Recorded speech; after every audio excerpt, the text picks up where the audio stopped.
Hello friends, I am आरती। आज हम पढ़ेंगे क्लेफ्ट लिप एंड पैलेट के बारे में। क्लेफ्ट लिप एंड पैलेट किन कारणों से होता है, इसकी हम डेफिनेशन पढ़ेंगे।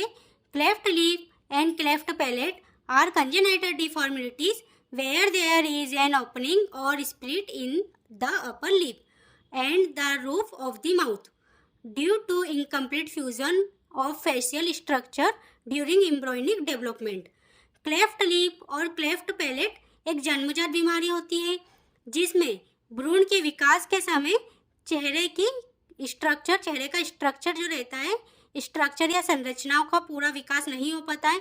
चेहरा पूरी तरीके से जुड़ा हुआ नहीं रहता है, पूरी तरीके से चेहरा फ्यूजन नहीं हो पाता है, जिससे ऊपर का होठ एंड मुंह की छत या पैलेट में क्या रह जाती है, दरार या छेद रह जाता है। इसे ही हम क्लेफ्ट लिप एंड पैलेट कहते हैं। क्लेफ्ट लिप एंड पैलेट के types of cleft lip. Cleft lip के क्या प्रकार है? फर्स्ट है यूनिलेटरल क्लेफ्ट लिप, एक तरफ का फटा हुआ होठ की दरार सिर्फ एक तरफ दिखाई देती है, या तो दाएं तरफ या बाएं तरफ। सेकंड है बाइलेटरल क्लेफ्ट लिप, दोनों तरफ का फटा हुआ होठ की दरार दोनों तरफ होती है और नाक के नीचे का हिस्सा अलग हो जाता है। बाइलेटरल क्लेफ्ट लिप में दरार जो है वो दोनों तरफ दिखाई देगी, दाएं और बाएं दोनों तरफ दिखाई देगी, और नाक के हिस्सा भी क्या हो जाता है, अलग हो जाता है। थर्ड है इनकम्प्लीट क्लेफ्ट लिप, अधूरी होठ की दरार। इसमें होठ में दरार, थोड़ी सी दरार दिखाई देती है जो नाक तक नहीं पहुंचती है। फोर्थ है कंप्लीट क्लेफ्ट लिप, पूरी होठ की दरार। इसमें होठ की दरार जो रहती है पूरी तरीके से रहती है और नाक तक पहुंचती है, इसे कंप्लीट क्लेफ्ट लिप कहते हैं। Types of cleft palate. पहला है इनकम्प्लीट क्लेफ्ट पैलेट, अपूर्ण cleft palate. A cleft that involves only a part of the palate, usually the soft palate, the back part of the roof of the mouth। यहाँ दरार तालू के केवल एक हिस्से में दिखाई देती है। आमतौर पर तालू के पिछले और नरम हिस्से में ये दरार दिखाई देती है। सेकंड है कंप्लीट क्लेफ्ट पैलेट, पूर्ण रूप से। पूर्ण cleft palate, a cleft that runs through both the soft and hard palate, possible extending into the upper gum। यहाँ दरार तालू के दोनों हिस्सों में दिखाई देती है, सॉफ्ट पैलेट और हार्ड पैलेट दोनों में यहाँ दरार दिखाई देगी, और कभी कभी यहाँ ऊपरी मसूड़ों तक फैल सकती है। इसे कंप्लीट क्लेफ्ट पैलेट कहते हैं।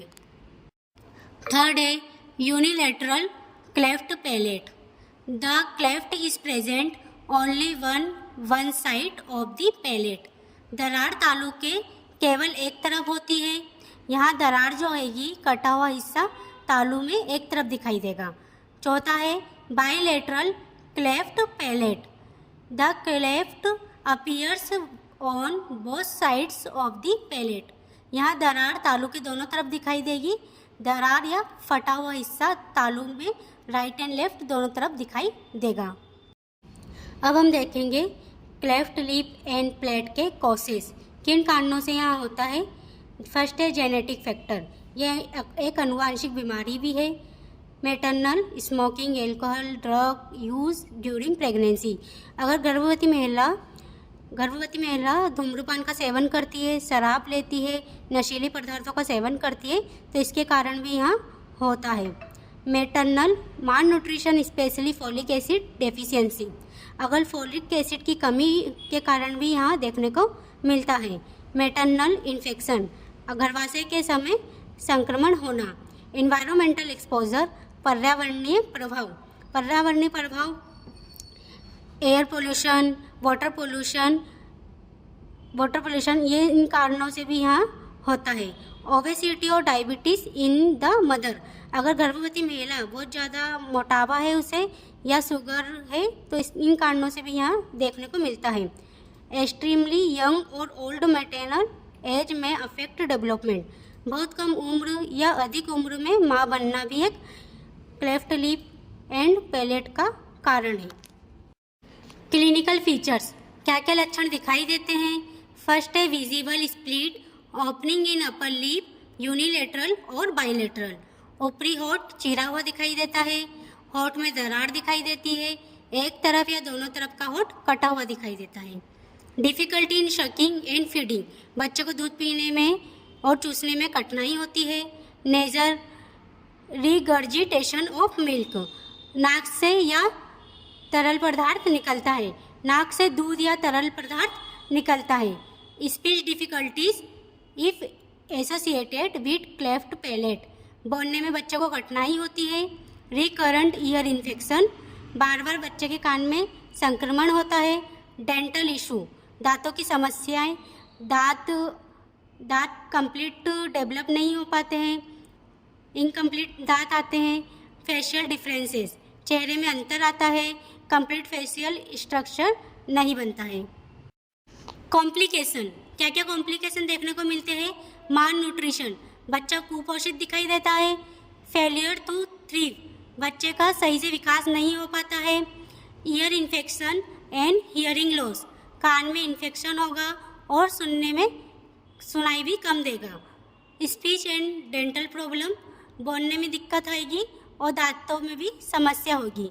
सोशल एंड साइकोलॉजिकल इशू, सामाजिक और मानसिक कठिनाइयों का सामना करना पड़ेगा। Management first feeding management, upright feeding position, सीधा बिठाकर बच्चे को दूध पिलाना, स्पेशल निप्पल या बोतल से।